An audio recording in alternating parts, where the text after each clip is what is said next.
Hello friends, ഏവർക്കും ഇൻസ്പയറിൻ്റെ SCRT സീരീസിലേക്ക് സ്വാഗതം. നമ്മളിന്ന് എക്കണോമിക്സിലെ ആറാമത്തെ ക്ലാസ്സിലാണ്. 8ാം ക്ലാസ്സിലെ 11ാമത്തെ പാഠഭാഗമാണ് നമ്മൾ ഡിസ്കസ് ചെയ്യാൻ പോകുന്നത്. പാഠത്തിൻ്റെ പേര് ഇന്ത്യയും സാമ്പത്തിക ആസൂത്രണവും. അപ്പോൾ സാമ്പത്തിക ആസൂത്രണവുമായിട്ട് ബന്ധപ്പെട്ട കാര്യങ്ങളാണ്. കഴിഞ്ഞ ക്ലാസ്സിൽ നമ്മൾ സമ്പദ് ചിന്തകളാണ് പറഞ്ഞത്. ഇന്ന് സാമ്പത്തിക ആസൂത്രണം. ഇവിടെ ഒരു ഉപജില്ലാ സാമൂഹ്യ ശാസ്ത്രമേളയുടെ സജ്ജീകരണങ്ങളെക്കുറിച്ച് പറയുകയാണ് അല്ലേ. ഉപജില്ലാ സാമൂഹ്യ ശാസ്ത്രമേള നിങ്ങളുടെ സ്കൂളിൽ വെച്ച് നടക്കുന്നു. എന്തെല്ലാം ക്രമീകരണങ്ങൾ ചെയ്യണം എന്ന് ചോദിക്കുന്നുണ്ട്. ഇപ്പോൾ രജിസ്ട്രേഷനുള്ള സൗകര്യം ഒരുക്കണം, ഭക്ഷണം, കുടിവെള്ളം, പ്രദർശന സ്റ്റാളുകൾ എവിടെയാണെന്ന് നിശ്ചയിക്കൽ, സമ്മേളനങ്ങൾക്ക് അതിഥികളെ ക്ഷണിക്കുക, വിധികർത്താക്കളെ ക്ഷണിക്കുക, വാഹനങ്ങൾക്ക് പാർക്കിംഗ് സൗകര്യങ്ങൾ ഒരുക്കുക, അതേപോലെ ബാത്റൂം ഫെസിലിറ്റി, പ്രോഗ്രാം ചാർട്ട്, അതുമായിട്ട് ബന്ധപ്പെട്ട കുറേ കാര്യങ്ങളൊക്കെ സാമ്പത്തിക ആസൂത്രണം, അങ്ങനെ കുറേ കാര്യങ്ങളൊക്കെ നടത്തും അല്ലേ. അപ്പോൾ ഇവിടെ സാമൂഹ്യ ശാസ്ത്രമേള സുഗമമായി നടക്കുന്നതിന് ഇങ്ങനെ ഒട്ടേറെ കാര്യങ്ങൾ മുൻകൂട്ടി നിശ്ചയിക്കേണ്ടതുണ്ട് അല്ലെ, ആലോചിച്ച് തീരുമാനിക്കേണ്ടതുണ്ട്. അപ്പം മുൻകൂട്ടി ആലോചിച്ച് തീരുമാനിക്കുക. ഇതുപോലെ ഏത് കാര്യത്തിനും ആസൂത്രണം ആവശ്യമാണ്. ഇങ്ങനെ മുൻകൂട്ടി ആലോചിച്ച് തീരുമാനിക്കുന്നതിനാണ് നമ്മൾ ആസൂത്രണം എന്ന് പറയുന്നത്. വിവിധ സ്ഥാപനങ്ങൾ, സംഘടനകൾ, ഗവൺമെൻറ് തുടങ്ങിയവയ്ക്കെല്ലാം ആസൂത്രണം ഒഴിച്ചുകൂടാനാവാത്തതാണ്. സാമ്പത്തിക പ്രവർത്തനങ്ങൾ ആസൂത്രണം ചെയ്ത് നടപ്പാക്കുമ്പോഴാണ് രാജ്യ പുരോഗതിക്ക് അവ സഹായമാകുന്നത്. അപ്പോൾ സാമ്പത്തിക പ്രവർത്തനങ്ങൾ ആസൂത്രണം ചെയ്ത് നടപ്പിലാക്കുമ്പോഴാണ് രാജ്യ പുരോഗതിക്ക് അവ സഹായമാകുന്നത്.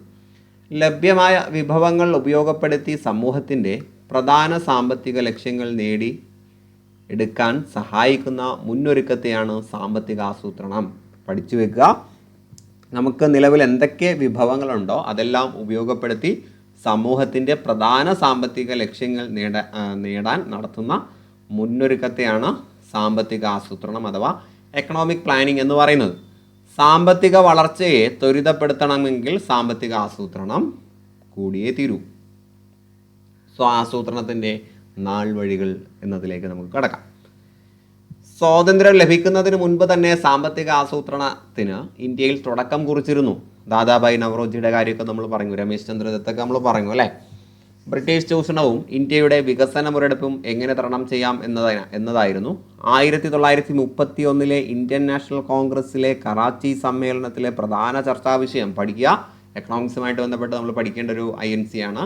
ബ്രിട്ടീഷ് ചൂഷണവും ഇന്ത്യയുടെ വികസന മുരടിപ്പും എങ്ങനെ നമുക്ക് തരണം ചെയ്യാം ചർച്ച ചെയ്തത് 1931 INC സമ്മേളനത്തിലാണ്. എവിടെ വെച്ചാണ് നടന്നത്?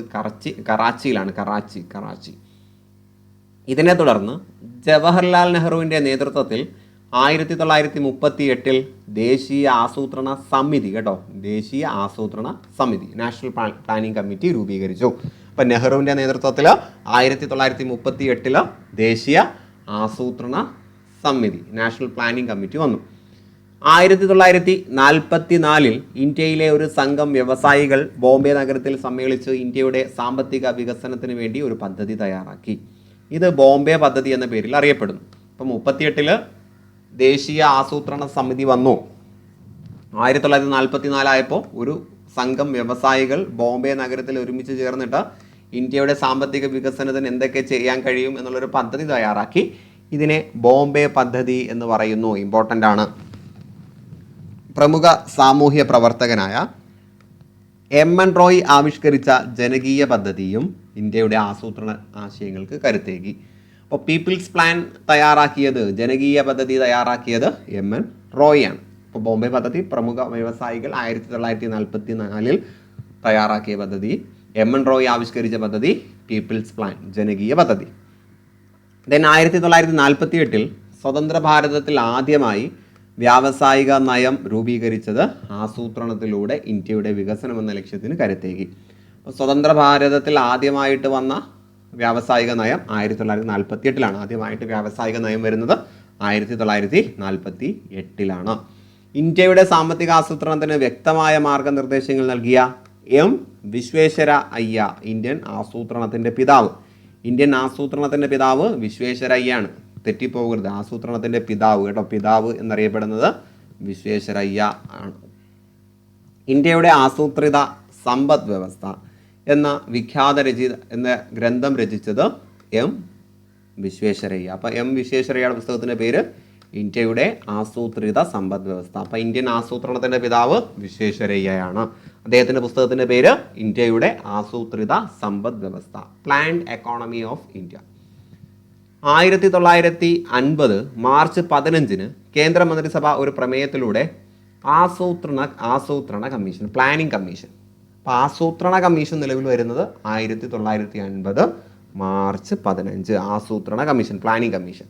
നേരത്തെ നമ്മൾ പറഞ്ഞത് 1938 നാഷണൽ പ്ലാനിംഗ് കമ്മിറ്റി, ദേശീയ ആസൂത്രണ സമിതി കേട്ടോ. പ്ലാനിംഗ് കമ്മീഷൻ വരുന്നത് 1950 മാർച്ച് 15. രണ്ടും പഠിച്ചു വെക്കുക, മാറിപ്പോകരുത്. ആസൂത്രണത്തിൻ്റെ നാൾവഴികൾ 1938 ആസൂത്രണ സമിതി വന്നു. 44 ബോംബെ പ്ലാൻ വന്നു അല്ലേ. ദെൻ 1948 അവിടെ വന്നത് വ്യാവസായിക നയമാണ്. 48 ആദ്യ വ്യാവസായിക നയം വന്നു. അപ്പോൾ അത് എഴുതി ഫില്ല് ചെയ്ത് പഠിച്ചു വയ്ക്കാം. ദെൻ ഇന്ത്യൻ സാമ്പത്തിക ആസൂത്രണത്തിൻ്റെ ലക്ഷ്യങ്ങൾ എന്തൊക്കെയാണ്? സമൂഹത്തിൻ്റെ പൊതുവായ ആവശ്യങ്ങളുടെ അടിസ്ഥാനത്തിലാണ് സാമ്പത്തിക ആസൂത്രണത്തിൻ്റെ ലക്ഷ്യങ്ങൾ നിശ്ചയിക്കുന്നത്. ഇവിടെ നോക്കാം, നമ്മുടെ പ്രധാനപ്പെട്ട ലക്ഷ്യം തുല്യത, വളർച്ച, സ്വാശ്രയത്വം, ആധുനികവൽക്കരണം. 4 തുല്യത, വളർച്ച, സ്വാശ്രയത്വം, ആധുനികവൽക്കരണം. ഇന്ത്യൻ ആസൂത്രണത്തിൻ്റെ ലക്ഷ്യങ്ങൾ തുല്യത, വളർച്ച, സ്വാശ്രയത്വം, ആധുനികവൽക്കരണം. ആസൂത്രണത്തിൻ്റെ ഈ ലക്ഷ്യങ്ങൾ നമുക്കിനി പഠിക്കാം. ആദ്യമായിട്ട് വളർച്ച. രാജ്യത്തെ മൊത്തം സാധനങ്ങളുടെയും സേവനങ്ങളുടെയും ഉൽപാദന വർധനവ്. അപ്പോൾ ഉൽപാദനത്തിലുള്ള വർധനവ് തന്നെയാണ് വളർച്ച എന്ന് പറയുന്നത്. സമ്പദ്ഘടനയിലെ പ്രാഥമികം, ദ്വിതീയം, തൃതീയം എന്നീ മേഖലകളെക്കുറിച്ച് നമ്മൾ കഴിഞ്ഞ ക്ലാസ്സിൽ പറഞ്ഞിട്ടുണ്ട്. ഈ മേഖലകളിലെ ഉൽപാദന വർധനവിൻ്റെ അടിസ്ഥാനത്തിലാണ് വളർച്ച കണക്കാക്കുന്നത്. അപ്പോൾ ഉൽപാദന വർധനവത്തിൻ്റെ അടിസ്ഥാനത്തിലാണ് വളർച്ച കണക്കാക്കുന്നത്. കാർഷിക വ്യാവസായിക മേഖലകളിലെ ഉൽപാദന വർധനവ്, ഗതാഗത വാർത്താവിനിമയ സൗകര്യങ്ങൾ, ആശുപത്രികൾ, ധനകാര്യ സ്ഥാപനങ്ങൾ, വിദ്യാഭ്യാസ സ്ഥാപനങ്ങൾ, കച്ചവട സ്ഥാപനങ്ങൾ, ഊർജോൽപാദനം, കയറ്റുമതി മുതലായവയിലുള്ള വർധനവ് തുടങ്ങിയവ ഇതിൽ ഉൾപ്പെടും. അപ്പോൾ രാജ്യത്തിൻ്റെ സമ്പദ് വ്യവസ്ഥയ്ക്ക് എന്തൊക്കെ വളരണോ അതിൻ്റെ എല്ലാം വളർച്ച ഇതിൽ ഉൾപ്പെടുന്നു. രാജ്യത്തിൻ്റെ പുരോഗതിക്ക് സഹായകമായതുകൊണ്ടാണ് വളർച്ച ആസൂത്രണത്തിൻ്റെ ഒരു പ്രധാന ലക്ഷ്യമായിട്ട് മാറിയത്. അപ്പോൾ ആസൂത്രണത്തിൻ്റെ പ്രധാന ലക്ഷ്യം വളർച്ച ആയത് അത് നമുക്ക് വളരെയധികം അത്യാവശ്യമായതുകൊണ്ടാണ്. ദെൻ ആധുനികവൽക്കരണം. ചിത്രം 1 നോക്കുക, ഒരാൾ കാളകൾ ഉപയോഗിച്ച് നിലം ഉഴുതാൻ ശ്രമിക്കുകയാണ്. രണ്ടാമത്തേലും മെഷീനറി ഉപയോഗിച്ച് ശ്രമിക്കുകയാണ്, ട്രാക്ടർ ഉപയോഗിച്ച് ചെയ്യുകയാണ് അല്ലേ. അപ്പോൾ ചുവടെ നൽകിയ സൂചനകളുടെ അടിസ്ഥാനത്തിൽ ഒന്നാമത്തെ ചിത്രത്തിലെ കൃഷിരീതിയും രണ്ടാമത്തേതിലെ കൃഷിരീതിയും താരതമ്യം ചെയ്താൽ നമുക്ക് മനസ്സിലാകാം. രണ്ടാമത്തേതിൽ സമയം ലാഭമാണ്, യന്ത്രത്തിൻ്റെ ആ ഉപയോഗമാണ് അവിടെ അതിന് കാരണമായതല്ലേ. ദെൻ അധ്വാന ഭാരത്തിൻ്റെ ലഘൂകരണം, പിന്നെ നല്ല റിസൾട്ടൊക്കെ കിട്ടും യന്ത്രം ഉപയോഗിച്ച് ചെയ്യുന്ന സമയത്ത്. അപ്പോൾ യന്ത്രങ്ങളും സാങ്കേതിക വിദ്യയും വികാസം പ്രാപിച്ചത് ഉൽപാദന വർധനവിനും മനുഷ്യപ്രയത്നത്തിൻ്റെ ലഘൂകരണത്തിനും കാരണമായി. നൂതന സാങ്കേതിക വിദ്യ ഉപയോഗപ്പെടുത്തലാണ് ആധുനികവൽക്കരണം. ആധുനികവൽക്കരണം എന്ന് പറയുമ്പോൾ പുതിയ സാങ്കേതിക വിദ്യ, പുത്തൻ സാങ്കേതിക വിദ്യ എല്ലാ മേഖലകളിലും ഉപയോഗിക്കുകയാണ്. അപ്പോൾ ആധുനികവൽക്കരണം ചരക്ക് നീക്കവും യാത്രയും വേഗത്തിലാക്കി അല്ലേ. നമുക്കിപ്പോൾ ട്രെയിന്, വിമാനം അടക്കം വളരെ വേഗത്തിൽ എത്ര ദൂരം വേണമെങ്കിലും സാധനങ്ങൾ എത്തിക്കാൻ പറ്റുന്നു. ഇതെല്ലാം ആധുനികവൽക്കരണത്തിൻ്റെ റിസൾട്ടാണ്. ഇത് സമയലാഭവും അതിലൂടെ സാമ്പത്തിക നേട്ടവും ഉണ്ടാക്കി.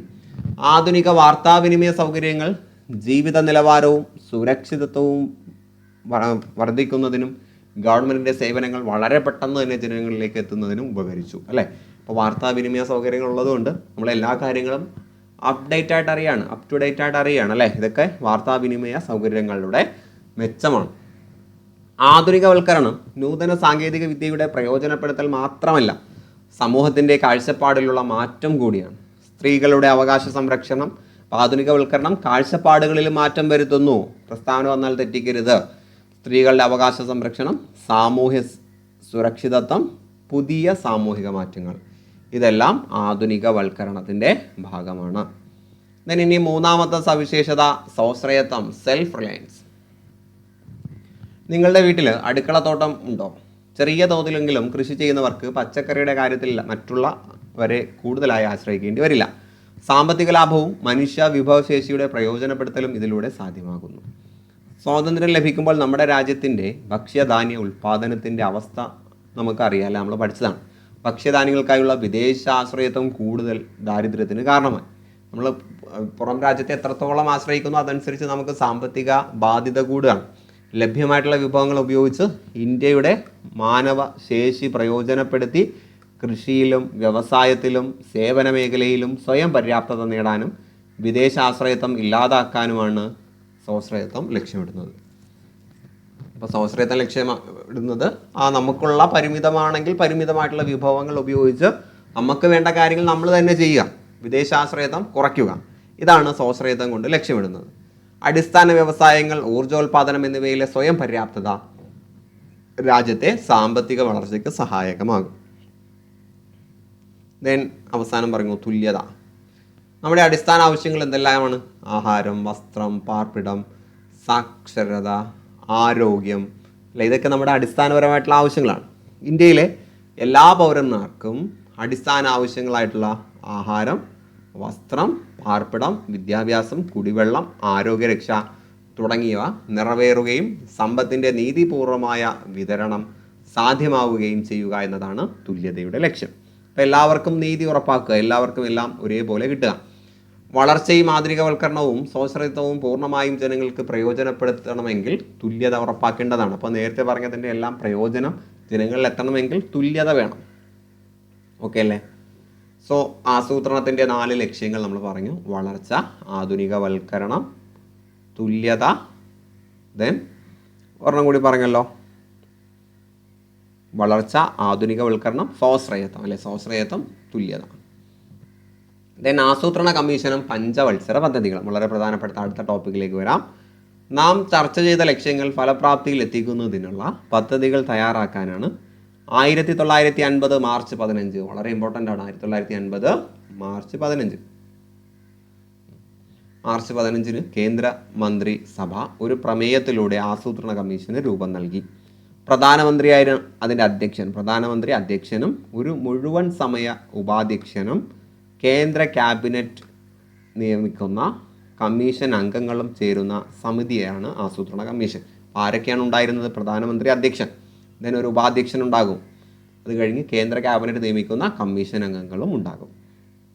സോവിയറ്റ് യൂണിയൻ്റെ മാതൃകയിലാണ് ദേശീയ ആസൂത്രണത്തിൻ്റെ രൂപകൽപ്പന വന്നത്. അപ്പോൾ മാതൃകയാക്കിയത് സോവിയറ്റ് യൂണിയനാണ് മാതൃകയാക്കിയത്. ഇന്ത്യൻ ജനാധിപത്യത്തിനും മിശ്ര സമ്പദ് വ്യവസ്ഥയ്ക്കും അനുസരിച്ചുള്ള മാറ്റങ്ങൾ വരുത്തി നടപ്പാക്കാനാണ് ആസൂത്രണ കമ്മീഷൻ തീരുമാനിച്ചത്. പഞ്ചവത്സര പദ്ധതികളായാണ് ആസൂത്രണ കമ്മീഷൻ പദ്ധതികൾ വിഭാവനം ചെയ്തത്. അപ്പോൾ പഞ്ചവത്സര പദ്ധതികളായിട്ടാണ് നമ്മൾ ആസൂത്രണ കമ്മീഷൻ പദ്ധതികൾ നടപ്പിലാക്കാൻ ശ്രമിച്ചത്. പഞ്ചവത്സര പദ്ധതികൾ നിലവിലില്ല, അല്ലേ? അത് നമ്മൾ അപ്ഡേറ്റഡ് ക്ലാസ് പറയുന്ന സമയത്ത് അത് പറയും. ഒരു പ്രത്യേക മേഖലയ്ക്ക് മുൻഗണന നൽകി 5 വർഷം കൊണ്ട് ലക്ഷ്യം നേടുക എന്നതാണ് പഞ്ചവത്സര പദ്ധതികളുടെ ഉദ്ദേശം. ഇവിടെ നെഹ്റു ഒരു അണക്കെട്ടിലേക്ക് നോക്കി നിൽക്കുന്ന പിക്ചറാണ്, അല്ലേ? അണക്കെട്ടുകൾ ഇന്ത്യയുടെ വികസനത്തിൻ്റെ മഹാക്ഷേത്രങ്ങളാണ്. PYQ, അണക്കെട്ടുകൾ ഇന്ത്യയുടെ വികസനത്തിൻ്റെ മഹാക്ഷേത്രങ്ങളാണ് എന്ന് പറഞ്ഞത് നെഹ്റു ആണ്. ചിത്രം നിരീക്ഷിക്കൂ. ഭക്രാനങ്കൽ അണക്കെട്ടിൻ്റെ ഉദ്ഘാടന വേളയിലുള്ള ഒരു ചിത്രമാണ്. ഒന്നാം പഞ്ചവത്സര പദ്ധതി കാലത്ത് അനുബന്ധ അടിസ്ഥാന മേഖലയുടെ വികസനത്തിനായി ഇന്ത്യയിൽ വൻകിട ജലസേചന പദ്ധതികൾ സ്ഥാപിക്കുകയുണ്ടായി. ഭക്രാനങ്കൽ അണക്കെട്ടിൻ്റെ ഉദ്ഘാടന ചടങ്ങിലെ നെഹ്റുവിൻ്റെ വാക്കുകൾ വൻകിട ജലസേചന പദ്ധതികൾക്ക് ഇന്ത്യയുടെ വികസനത്തിൽ എത്രത്തോളം പ്രാധാന്യമുണ്ടെന്ന് വ്യക്തമാകുന്നു. ജലസേചനം എന്ന് പറയുന്നത് കാർഷിക വൃത്തിക്ക് വളരെയധികം വേണ്ട ഒരു കാര്യമാണ്. അതാണ് അദ്ദേഹം അങ്ങനെ പറഞ്ഞത്. 1951-56 കാലഘട്ടത്തിൽ കാർഷിക മേഖലയ്ക്ക് പ്രഥമ പരിഗണന നൽകിക്കൊണ്ടാണ് നടപ്പിലാക്കിയത്. 1951-56 കാലയളവിലെ പഞ്ചവത്സര പദ്ധതി പ്രാധാന്യം നൽകിയത് കാർഷിക മേഖലയ്ക്ക്. 1956 മുതൽ 61 വരെയുള്ള രണ്ടാം പഞ്ചവത്സര പദ്ധതി പ്രാധാന്യം നൽകിയത് വ്യാവസായിക മേഖലയ്ക്ക്. 1963 മുതൽ 66 വരെയുള്ള കാലഘട്ടത്തിൽ ഭക്ഷ്യ സ്വയം പര്യാപ്തതയ്ക്ക്. അപ്പോൾ കാർഷിക വൃത്തി, വ്യാവസായിക മേഖല, ഭക്ഷ്യ സ്വയം പര്യാപ്തത യഥാക്രമം 1, 2, 3 പഞ്ചവത്സര പദ്ധതികളിലെ ലക്ഷ്യമാണ്. 1ഉം 2ഉം പഞ്ചവത്സര പദ്ധതികൾ പൂർത്തീകരിച്ചിട്ടും ഇന്ത്യയുടെ ഭക്ഷ്യ ദൗർലഭ്യം പരിഹരിക്കാൻ കഴിയാത്തതിനാൽ കാർഷിക മേഖലയുടെ പുരോഗതിയും ഭക്ഷ്യ സ്വയം പര്യാപ്തതയും ലക്ഷ്യമിട്ടുകൊണ്ട് ഒരു മാറ്റത്തിന് തുടക്കം കുറിച്ചു. അപ്പോൾ ആദ്യത്തെ 2 പഞ്ചവത്സര പദ്ധതികൾ വന്നിട്ടും നമുക്ക് ഭക്ഷണക്ഷാമം തീരുന്നില്ല. അപ്പോൾ ആ ഭക്ഷ്യ സ്വയം പര്യാപ്തതയ്ക്ക് വേണ്ടിയാണ് അടുത്തൊരു പ്രവർത്തനം വരുന്നത്. 1960 മുതൽ 1970 വരെയുള്ള 1-ാം ഘട്ടത്തിലും 1970 മുതൽ 80 വരെയുള്ള 2-ാം ഘട്ടത്തിലുമായി നടന്ന കാർഷിക രംഗത്തെ ഈ മാറ്റം ഹരിത വിപ്ലവം എന്ന് പറയാം. അപ്പോൾ ഭക്ഷ്യ സ്വയം പര്യാപ്തതയ്ക്ക് വേണ്ടി വന്ന ആ ഒരു മാറ്റമാണ് ഹരിത വിപ്ലവം. അതിൻ്റെ 1-ാം ഘട്ടം, ഹരിത വിപ്ലവത്തിൻ്റെ 1-ാം ഘട്ടം 60 മുതൽ 70 വരെ, 2-ാം ഘട്ടം 70 മുതൽ 80 വരെ. അപ്പോൾ 3-ാം പഞ്ചവത്സര പദ്ധതിക്ക് ശേഷമാണ് അത് ആരംഭിക്കുന്നത്. പഞ്ചവത്സര പദ്ധതി കാലത്താണ് അത് ആരംഭിക്കുന്നത്. അപ്പോൾ എന്തൊക്കെയാണ് ഈ ഒരു ഹരിത വിപ്ലവത്തിൽ വരുന്നത്? എപ്പോഴും പ്രസ്താവനയായിട്ട് വരുന്ന കാര്യങ്ങളാണ്. അത്യുൽപാദന ശേഷിയുള്ള വിത്തിനങ്ങൾ, ജലസേചന സൗകര്യങ്ങൾ, രാസവളം, കീടനാശിനികൾ, കുറഞ്ഞ പലിശയിൽ സാമ്പത്തിക സഹായം എന്നിവ ഉപയോഗപ്പെടുത്തി കാർഷിക ഉൽപാദനത്തിന് വരുത്തിയ ഗണ്യമായ പുരോഗതിയാണ് ഹരിത വിപ്ലവം.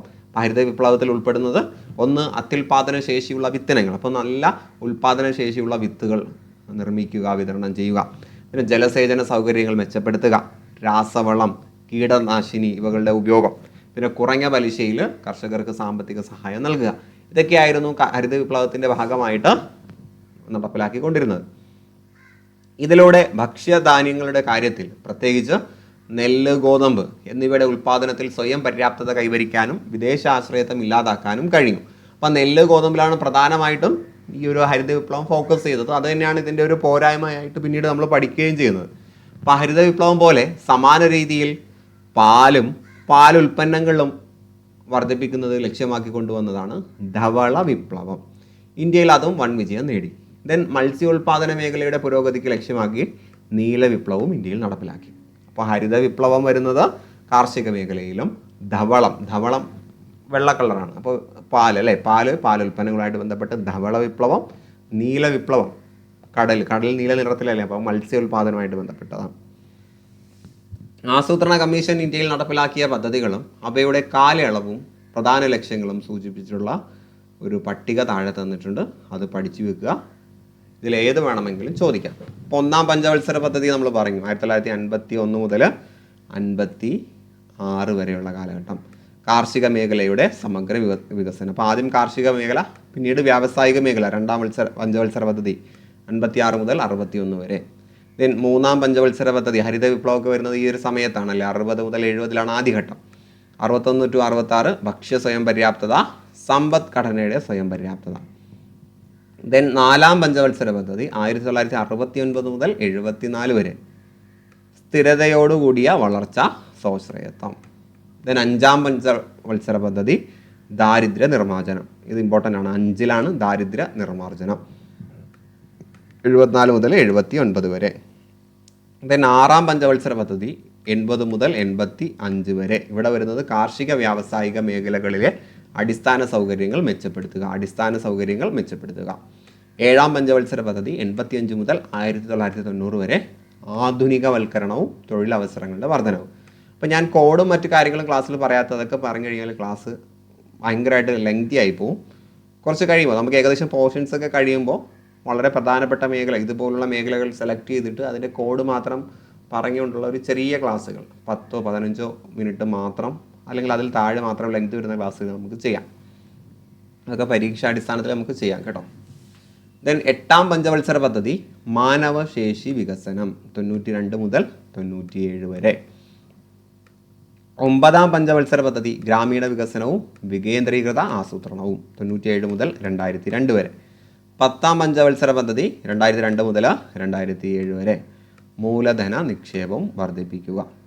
11-ാം പഞ്ചവത്സര പദ്ധതി 2007 മുതൽ 2012 വരെ, മുഴുവൻ ജനവിഭാഗങ്ങളുടെയും സമഗ്ര വികസനം. ദെൻ അവസാനത്തെ പഞ്ചവത്സര പദ്ധതി 12, അതിനുശേഷം പഞ്ചവത്സര പദ്ധതി എടുത്ത് കളഞ്ഞു അല്ലേ. അപ്പോൾ നിതി ആയോഗാണ് 2012 മുതൽ 2017 വരെ, സുസ്ഥിര വികസനം. ഇത്രയും കാര്യങ്ങൾ പഠിച്ചു വയ്ക്കാം. ആസൂത്രണത്തിൻ്റെ നിർവഹണത്തിൽ കാലാനുസൃതമായ മാറ്റങ്ങളുണ്ടായി. വികേന്ദ്രീകൃത ആസൂത്രണമാണ് ഈ മാറ്റത്തിന് തുടക്കം. അപ്പോൾ ആസൂത്രണത്തിലെ മാറ്റങ്ങൾ പറയുകയാണ് വികേന്ദ്രീകൃത ആസൂത്രണം. എന്താണ് വികേന്ദ്രീകൃത ആസൂത്രണം എന്നതിലേക്ക് പോകാം. ഇവിടെ കുറച്ച് കൊളാഷ് കൊടുത്തിട്ടുണ്ട്. പഞ്ചായത്ത് രാജ് ആക്ട് പാർലമെൻറ്റ് പാസ്സാക്കി. അപ്പോൾ പഞ്ചായത്ത് ആക്ട്, ത്രിതല പഞ്ചായത്ത് സംവിധാനം വന്നു. 73-74 ഭരണഘടനാ ഭേദഗതി നിലവിൽ വന്നു. ഇമ്പോർട്ടൻ്റ് ആണ്. 73-74 ഭരണഘടനാ ഭേദഗതി സുപ്രധാന നിയമങ്ങൾ എന്ന സിലബസിൻ്റെ കീഴിൽ എടുത്തു പറയുന്നതാണ്. 73-74 പ്രാദേശിക വികസനം ഗ്രാമസഭയിലൂടെ. അപ്പോൾ പഞ്ചായത്തി രാജ്, ത്രിതല പഞ്ചായത്ത്, ഗ്രാമസഭ തുടങ്ങിയ പ്രയോഗങ്ങൾ നമുക്കിവിടെ കാണാം. അപ്പോൾ ഇവിടെ പറഞ്ഞു നോക്കിയേ, 73-74 ഭരണഘടനാ ഭേദഗതി, പഞ്ചായത്തി രാജ്, ത്രിതല പഞ്ചായത്ത്, ഗ്രാമസഭ, ഇതെല്ലാം തദ്ദേശ സ്വയംഭരണ സ്ഥാപനങ്ങളുമായിട്ട് ബന്ധപ്പെട്ടതാണ് അല്ലേ. സോ അതിലെ തദ്ദേശ സ്വയംഭരണ സ്ഥാപനങ്ങളുമായിട്ട് ബന്ധപ്പെട്ട കാര്യങ്ങളിലേക്ക് വരാം.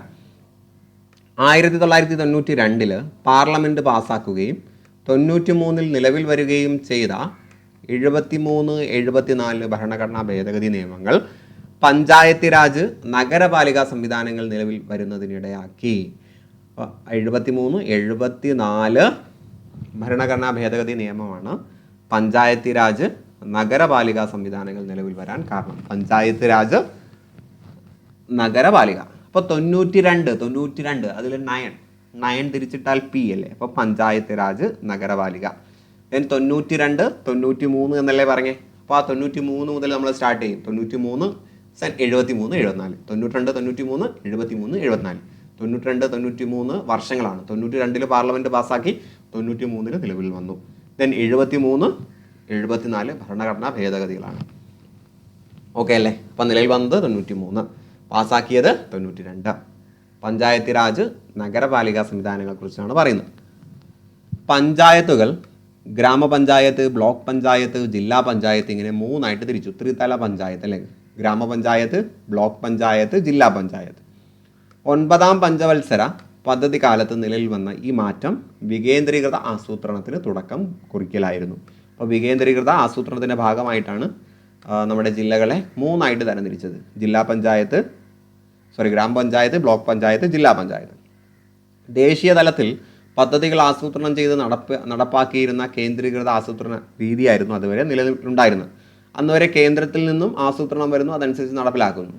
അപ്പോൾ അതിന് മാറ്റം വന്നുകൊണ്ട് വികേന്ദ്രീകൃത ആസൂത്രണത്തിലൂടെ അധികാരവും സാമ്പത്തിക വിഭവങ്ങളും പ്രാദേശിക വികസനത്തിന് വിനിയോഗിക്കാൻ ത്രിതല പഞ്ചായത്തുകൾക്കും നഗരസഭകൾക്കും സാധിച്ചു. അപ്പോൾ ഓരോ ഗ്രാമത്തിനെ അടിസ്ഥാനമാക്കി അവിടുത്തെ തദ്ദേശ സ്വയംഭരണ സ്ഥാപനങ്ങളാണ് കാര്യങ്ങൾക്ക് ചുക്കാൻ പിടിക്കുന്നത്. നിർദ്ദേശങ്ങൾ മുകളിൽ നിന്ന് വരുന്നു, താഴെത്തട്ടിലുള്ള പഞ്ചായത്തി രാജ് സിസ്റ്റംസ് അത് നടപ്പിലാക്കുന്നു. വികേന്ദ്രീകൃത ആസൂത്രണത്തിൽ ഗ്രാമസഭകൾക്ക് മുഖ്യമായ പങ്കാണുള്ളത്. ഗ്രാമസഭകളുടെ പ്രവർത്തനങ്ങൾ മുൻ ക്ലാസ്സിൽ നമ്മൾ ജസ്റ്റ് ഒന്ന് പറഞ്ഞിട്ടുണ്ട്. പ്രാദേശിക വികസനം സാധ്യമാക്കുന്നതിൽ ത്രിതല പഞ്ചായത്ത് സംവിധാനത്തിലെ ഗ്രാമപഞ്ചായത്ത്, ബ്ലോക്ക് പഞ്ചായത്ത്, ജില്ലാ പഞ്ചായത്ത് എന്നീ 3 തലങ്ങൾക്കും പങ്കുണ്ട്. അപ്പോൾ ഇവയുടെ പങ്കിനെ കുറിച്ച് നമുക്ക് നോക്കാം. ഗ്രാമപഞ്ചായത്ത് ചെയ്യുന്നത് പ്രാദേശിക വികസന ആവശ്യങ്ങൾ വാർഡ് തല ഗ്രാമസഭകളിൽ ചർച്ച ചെയ്യുന്നു. അപ്പോൾ വാർഡിലാണ്, അതായത് വാർഡുകളിലാണ് ഗ്രാമപഞ്ചായത്തിലെ ചർച്ചകൾ നടക്കുന്നത്. ആവശ്യങ്ങൾ ക്രോഡീകരിച്ച് പദ്ധതികളായിട്ട് സമർപ്പിക്കുന്നു. ഇനി ബ്ലോക്ക് പഞ്ചായത്ത് ചെയ്യുന്നത് ഗ്രാമപഞ്ചായത്തിൻ്റെ പദ്ധതികൾ വിലയിരുത്തി. അപ്പോൾ ഗ്രാമപഞ്ചായത്ത് പദ്ധതികൾ തയ്യാറാക്കി കൊടുക്കുകയാണല്ലോ. അപ്പോൾ ആ പദ്ധതികൾ വിലയിരുത്തി മുൻഗണനാക്രമത്തിൽ ജില്ലാ പഞ്ചായത്തിലേക്ക് സമർപ്പിക്കുന്നു. അപ്പോൾ ഗ്രാമപഞ്ചായത്ത് ബ്ലോക്ക് പഞ്ചായത്തിലേക്ക് സമർപ്പിക്കുന്നു. അത് പരിശോധിച്ചിട്ട് ബ്ലോക്ക് പഞ്ചായത്ത് ജില്ലാ പഞ്ചായത്തിലേക്ക് സമർപ്പിക്കുന്നു. ബ്ലോക്ക് പഞ്ചായത്ത് പരിശോധിച്ച പദ്ധതികൾക്ക് ജില്ലാതല പ്ലാനിംഗ് കമ്മിറ്റി അംഗീകാരം നൽകുന്നു. അപ്പോൾ ഈ പദ്ധതി ഇവർ തയ്യാറാക്കിയ പദ്ധതിക്ക് അംഗീകാരം നൽകുന്നത് ജില്ലാ പഞ്ചായത്താണ്. ദെൻ സംസ്ഥാന ആസൂത്രണ ബോർഡിന് ഇവ കൈമാറുന്നു. ഇതിന് അംഗീകാരം നൽകിയിട്ട് നേരെ സംസ്ഥാനത്തിലേക്ക് അയക്കുന്നു.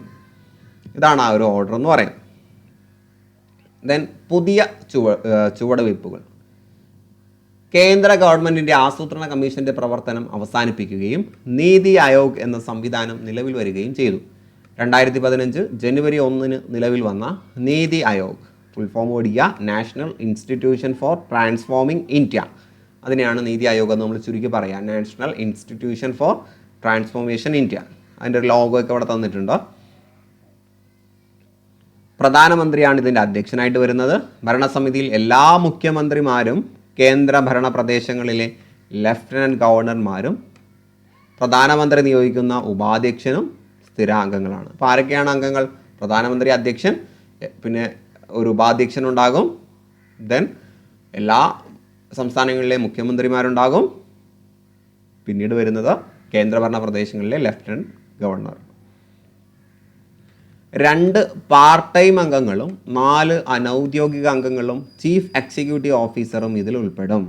ഇപ്പോൾ ഈ മെമ്പേഴ്സിൽ 2 പാർട്ട് ടൈം അംഗങ്ങളുണ്ടാകും, 4 അൺഒഫീഷ്യൽ മെമ്പേഴ്സ് ഉണ്ടാവും, ദെൻ CEO ഉണ്ടാവും, ചീഫ് എക്സിക്യൂട്ടീവ് ഓഫീസർ. പ്രധാന സർവകലാശാലകളിലും ഗവേഷണ സ്ഥാപനങ്ങളിലും ഉള്ളവരെയാണ് താൽക്കാലിക അംഗങ്ങളാവുക. അപ്പോൾ താൽക്കാലിക അംഗങ്ങൾ ഉണ്ടാവും എന്ന് പറഞ്ഞില്ലേ. അപ്പോൾ 4 താൽക്കാലിക അംഗങ്ങൾ എന്ന് പറയുന്നത് പ്രധാന യൂണിവേഴ്സിറ്റികളിലെ ഗവേഷണ സ്ഥാപനങ്ങളിൽ ഉള്ളവരാണ്. ദെൻ പ്രധാനമന്ത്രി നിയോഗിക്കുന്ന 4 കേന്ദ്രമന്ത്രിമാരാണ് അനൗദ്യോഗിക അംഗങ്ങളായി പ്രവർത്തിക്കുക. പാർട്ട് ടൈം അംഗങ്ങളായിരിക്കും ആദ്യം പറഞ്ഞു കേട്ടോ. പാർട്ട് ടൈം അംഗങ്ങളായിട്ട് വരുന്നത് യൂണിവേഴ്സിറ്റികളിലെയും മറ്റും റിസർച്ച് മെമ്പേഴ്സാണ്.